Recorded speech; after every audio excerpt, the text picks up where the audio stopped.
Assalamualaikum warahmatullahi wabarakatuh. Today we are going to talk about pragmatics. We are from Group 1. Our group consists of Bening Kirana Jingga, Muhammad Mauraga Iskandar, Nurul Asyiah, and Sri Mulyani. Table of content.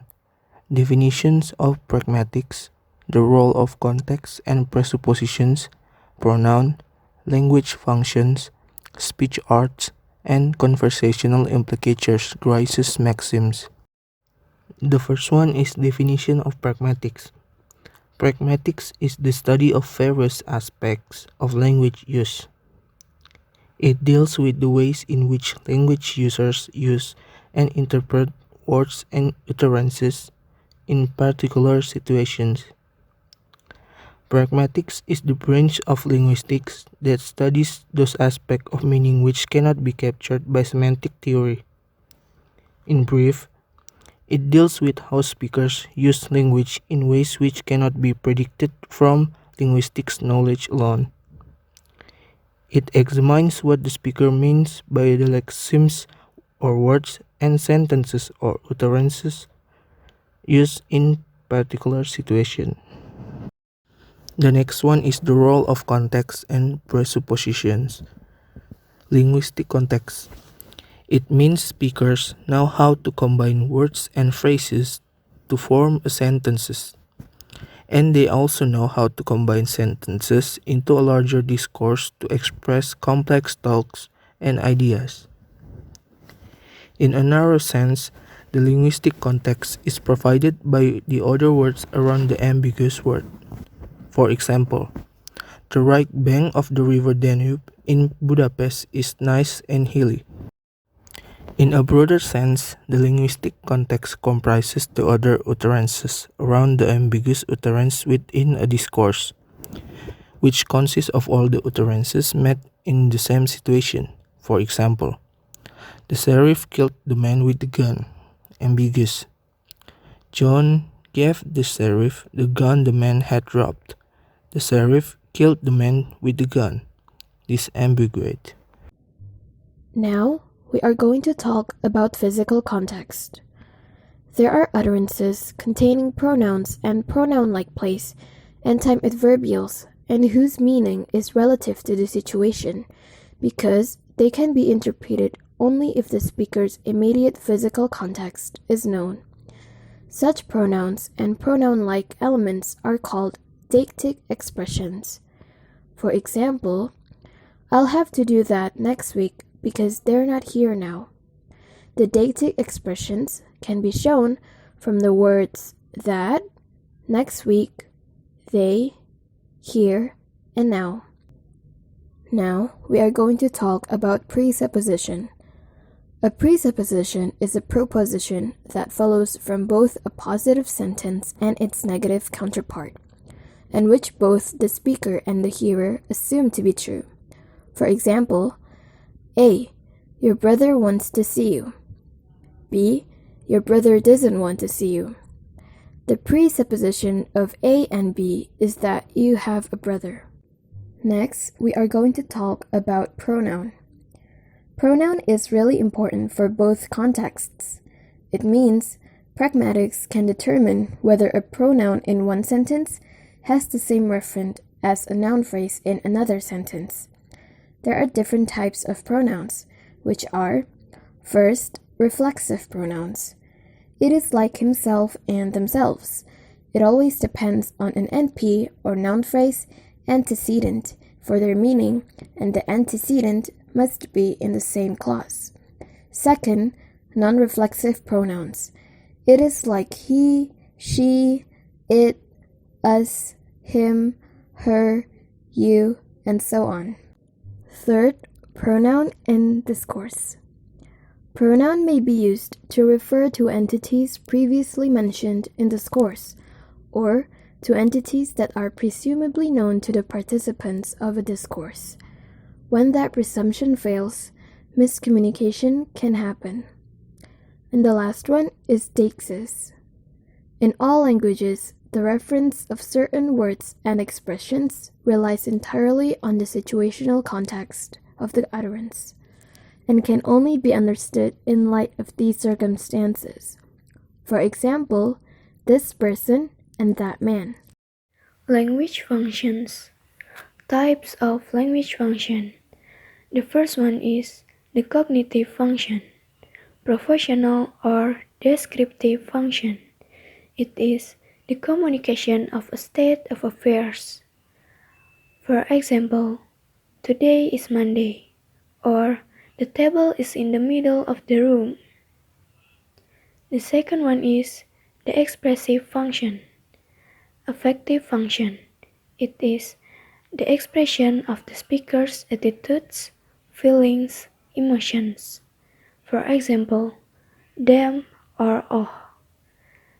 The next one is the directive function. It is influencing the hearer's behavior or attitude. For example, come here, or could you lend me $2,000 until Friday? The next one is the fatigue function. It is establishing and maintaining contact with the hearer. For example, hi there, nice to see you, or can you follow me? And then the metalinguistic function. It is talking about language in order to clarify certain aspects of it, sometimes to ensure that communication can take place undisturbed. For example, the word violin is of Italian origin. The last one is the phonetic function, aesthetic function.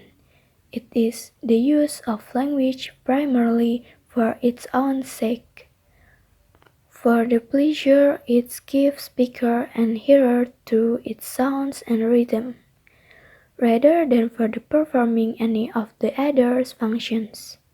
For example, pat a cake, baker's man. Speech arts, illusionary act. The first one is, it is the act that realizes the speaker's communicative intention while saying an utterance, which can be of hundreds of different kinds. The second one is, illusionary acts can be made fully explicit if we use performative verbs. It explicitly expresses the speaker's communicative intention, and as such it stands in the first person singular and can be prefixed by the adverb hereby.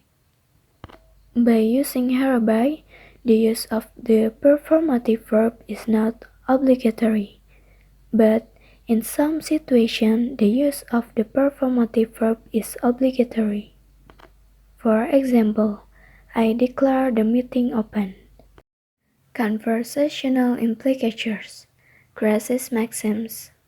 Conversational implicatures is when we establish the speaker meaning of a sentence uttered in a particular situation.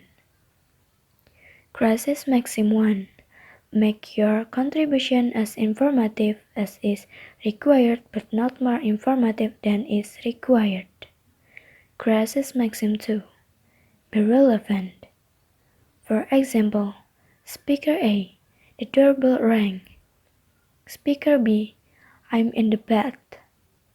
In the given situation, the first utterance by Speaker A can only be understood as a request towards Speaker B to go and answer the door. However, Speaker B is in the bed, and his response can only be interpreted as I can't go, so please go yourself. Now we are talking about Chris maxims. The first thing that I want to tell you is the cooperative principle. An American philosopher, Paul Gris, is sometimes regarded as the father of pragmatics. Gris maxims can be collectively summarized as a general principle, which is be cooperative. This underpins the natural tendency of humans to help one another. There are some types of Chris maxims, which are: the first one is maxim of quantity. It means giving the right amount of information when you talk.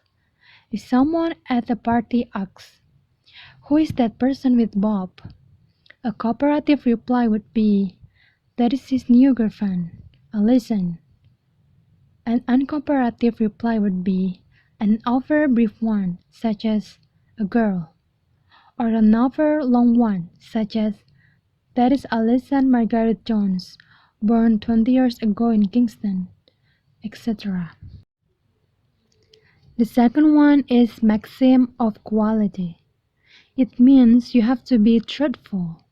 For example, if someone asks you the name of unfamiliar animal, such as platypus, reply truthfully. You don't have to say it's a kookaburra or it's a duck if you know it's a platypus.